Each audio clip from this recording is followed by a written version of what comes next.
Hello guys, in this video I am going to show you how to enable placemark aggregation in the Avenza Maps application.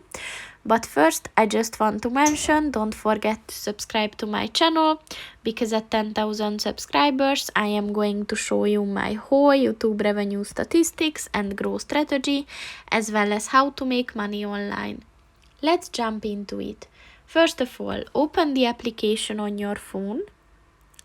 And then click on the settings button at the bottom of the page on the right.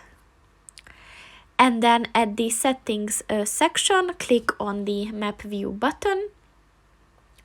And within this section, look for the enable placemark aggregation button. And in order to enable it, just click on the white circle next to it. And once it turned orange, this function is enabled. So that's pretty much it for this video, guys. See you in the next one. Goodbye.